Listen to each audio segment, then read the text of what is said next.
HPLC is also known as high-performance liquid chromatography or high-pressure liquid chromatography. HPLC is usually a modified column chromatography. In column chromatography, a column is packed with an absorbent material like silica, and the mobile phase is passed down the column because of gravity. But in HPLC, a high-pressure pump is attached to the column. The high-pressure pump can generate a high pressure up to 40 megapascals. The column is filled with an absorbent material that has a tiny particle size. The small particle size gives a huge surface area for the sample molecules to interact. As a result, the efficiency of separation increases, giving high resolution. Let's see the components of HPLC. The column is made up of stainless steel, which can withstand a very high pressure up to 50 megapascals. The length of the column can vary from 5 to 25 centimeters and has an internal diameter of 4.5 millimeters. The flow rate of mobile phase through the column is usually 1 to 3 milliliters per minute.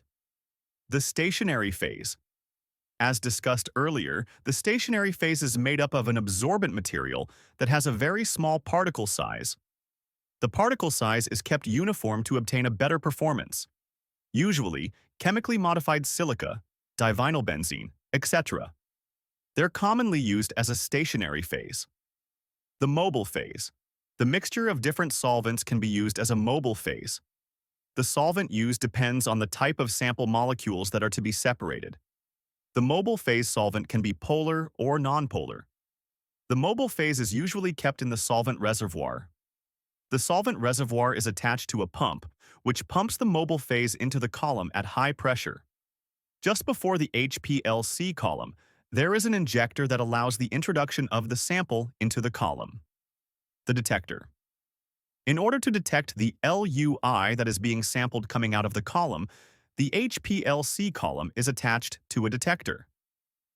Different types of detectors, such as UV detector, IR detector, fluorescence detector, refractive index detector, mass spectrometer, and electrochemical detectors, are connected to a computer which collects the information. Now let's see the working of HPLC. As the sample molecules get separated, they are detected by the detector, and a peak is obtained on the computer. This peak is plotted with respect to the retention time. To identify the components, we need to have standards. Let's understand this with an example. Let's say we run glucose as our sample, and the peak of glucose is obtained at 5 minutes. Next, we run sucrose as our sample, and the peak of sucrose is obtained at 8 minutes. Now we analyze the unknown sample for the detection of sugars present in it. Many peaks are obtained in the chromatogram. The peak obtained at 5 minutes indicates the presence of glucose. However, there is no peak at 8 minutes, which indicates that sucrose was absent in our sample. The remaining 2 peaks are still unknown, as we don't have any standards to compare the retention time. This is how the detection of F sample is done in HPLC. And for the detection, we must have the standards. Using HPLC, it is also possible to find the concentration of the sample. But before doing so, we need to have a standard curve. Let's say we take different concentrations of glucose and run them through HPLC. The peaks of glucose are obtained at 5 minutes. And with an increase in the concentration of glucose, the area under the curve increases. Once the standard information about the area under the curve and the concentration of glucose is obtained, just by measuring the area of the glucose peak. In the unknown sample, the concentration of glucose can be estimated, etc., can be used. Now let's see different types of HPLC. Normal phase, HPLC. In this type of HPLC, the stationary phase is polar while the mobile phase is nonpolar. Usually, silica is preferred as a stationary phase as silica has an anion group, which gives it a polar nature.